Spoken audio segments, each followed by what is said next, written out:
Hello to all my lovely forbearing Jane and the Dragon friends.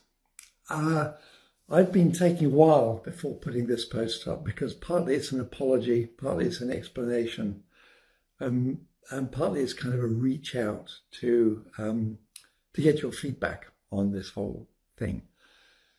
So, Dragonblade.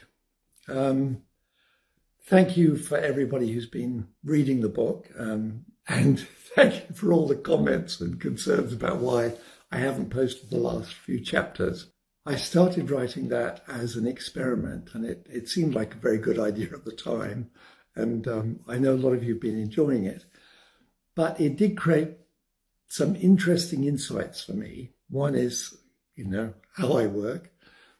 Two is, and around how I work, it didn't give me a chance to really edit and polish and think through.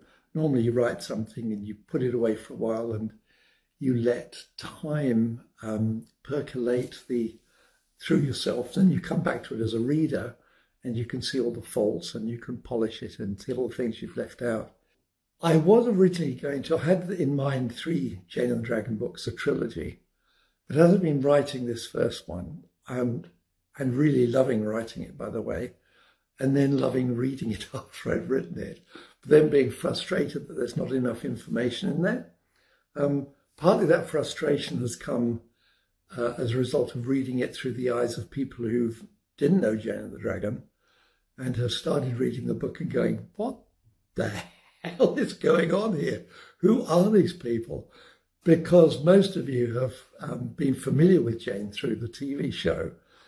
And so you've got all that backstory, you've got all that history of understanding the relationship between her and all the other characters. You kind of know what makes Rake tick and Smithy tick and so on. So I never really slowed down the writing process enough to look at that from the point of view of people who are coming to the world for the first time. Second point is, I realize I'm not going to write any more Jane and the Dragon books. This is going to be it. And I want it to be the best book it can be. I want it to be able to tell the full story of Jane. Originally, the book was going to end close to where it ends now. And now I realize that book 1 is actually quite short at the moment. It's not a big doorstep of a book. And it's just got so much missing stuff as I'm reading through it. I've got all the backstory I've got to put in there more. I've got to do a lot more around the Jester's role, because Jester is learning to become a full druid. At the moment he's only a bard, and then when the druid left, Jester's education in becoming a true scholar, a Celtic scholar, stopped. So I want to include all that, because otherwise the ending won't make sense. I now realize I'm probably almost certainly not going to write another Jane and the Dragon book. So I want this to be the Jane and the Dragon book. I want it to tell the whole story of Jane. I want it to be not starting at the beginning, but at least referencing all the earlier things through character dialogue when she's having her confrontations with the Queen, and there'll be a lot of referencing back to other things which you're all familiar with from the TV series. So I want to get all that in there.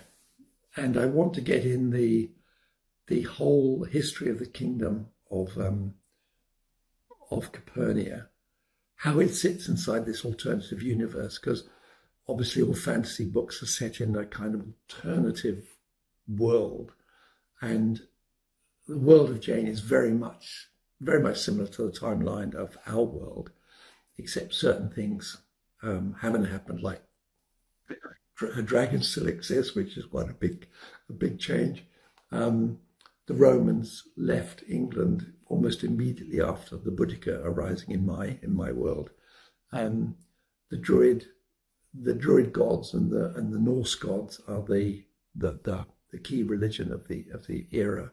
In my universe, Constantine hasn't taken the words of Jesus and created the church, and so Rome doesn't develop that aspect of the story.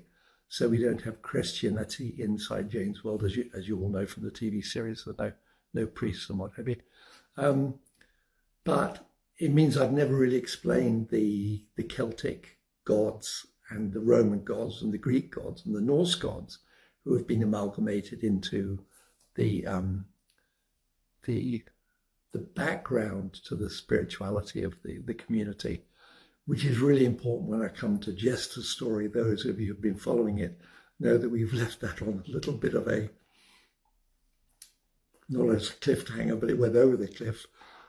So in order to do that, I've got to put in the Druids' backstory more firmly into the Celtic spiritual context. What I plan to do is take the existing book down. I'll put a ticking clock on, so those of you who are in the middle of reading it and want to go on.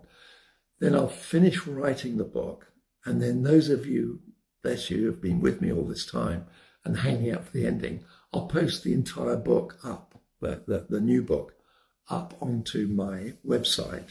And all of those who are currently subscribers, I'll give you a password so you can go in and read it, and then you'll read the book before I actually publish it.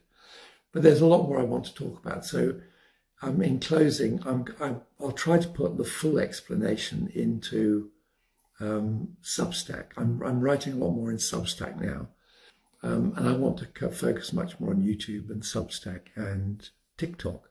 But that'll happen over the next few months as I migrate everything off. But I'll give you a much bigger explanation on Substack. I'm writing it at the moment.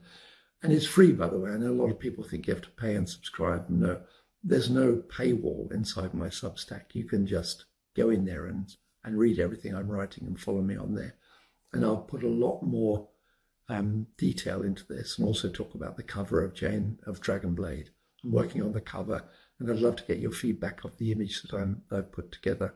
Anyway, that's it for now. Thank you very much indeed. Thanks for staying with this post to the end. Cheers.